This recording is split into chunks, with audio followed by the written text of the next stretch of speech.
ಭಾರಿ ಮಳೆಗೆ ತತ್ತರಿಸಿ ಹೋಗಿದೆ ಮಂಗಳೂರು. ನಿರಂತರವಾಗಿ ಸುರಿತಾ ಇರುವಂತಹ ಮಳೆಗೆ ರಸ್ತೆಗೆ ರಾಜಕಾಲುವೆಯ ನೀರು ಕೂಡ ಬರ್ತಾ ಇದೆ. ಪಂಪುವೆಲ್ನಲ್ಲಿ ವಾಹನ ಸವಾರರು ಪರದಾಟವನ್ನ ನಡೆಸ್ತಾ ಇದ್ದಾರೆ. 2 ಗಂಟೆಯಿಂದ ನಿರಂತರವಾಗಿ ಭಾರಿ ಮಳೆಯಾಗ್ತಾ ಇದೆ.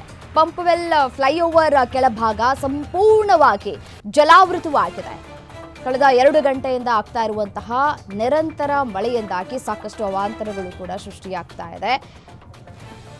ರಾಜಕಾಲುವೆ ನೀರು ಪಂಪ್ವೆಲ್ನಲ್ಲಿ ಹರಿದು ಬರ್ತಾ ಇದೆ. ವಾಹನ ಸವಾರರು ಒಂದು ಕಡೆ ಪರದಾಟವನ್ನ ಕೂಡ ನಡೆಸ್ತಾ ಇದ್ದಾರೆ.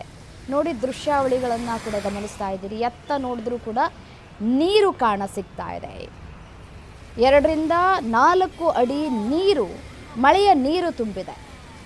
ಕಂಟಿನ್ಯೂ ಆಗಿ ಸತತ 2 ಗಂಟೆಯಿಂದಲೂ ಕೂಡ ಮಳೆಯಾಗ್ತಾ ಇರುವಂತಹ ಹಿನ್ನೆಲೆಯಲ್ಲಿ ಈ ರೀತಿಯಾದಂತಹ ಅವಾಂತರಗಳು ಕೂಡ ಸೃಷ್ಟಿಯಾಗ್ತಾ ಇದೆ. ಮತ್ತು ಅಲ್ಲಲ್ಲಿ ಟ್ರಾಫಿಕ್ ಜಾಮ್ ಕೂಡ ಉಂಟಾಗಿರೋದನ್ನು ಕೂಡ ಗಮನಿಸ್ತಾ ಇದ್ದೀರಿ. ಮತ್ತು ಆಟೋ ಯಾವ ರೀತಿಯಾಗಿ ಮುಳುಗಡೆಯಾಗಿದೆ, ಮತ್ತು ಬೈಕ್ ಸವಾರರು ಯಾವ ರೀತಿಗೆ ಹರಸಾಹಸವನ್ನು ಪಡ್ತಾ ಇದ್ದಾರೆ ಅಂತ ಹೇಳಿ ದೃಶ್ಯದಲ್ಲಿ ಗಮನಿಸ್ತಾ ಇದ್ದೀರಿ. ಪಂಪ್ವೆಲ್ ಫ್ಲೈಓವರ್ ಕೆಳಭಾಗ ಯಾವ ರೀತಿಯಾಗಿ ಸಂಪೂರ್ಣವಾಗಿ ನೀರು ತುಂಬಿ ಹರಿತಾ ಇದೆ.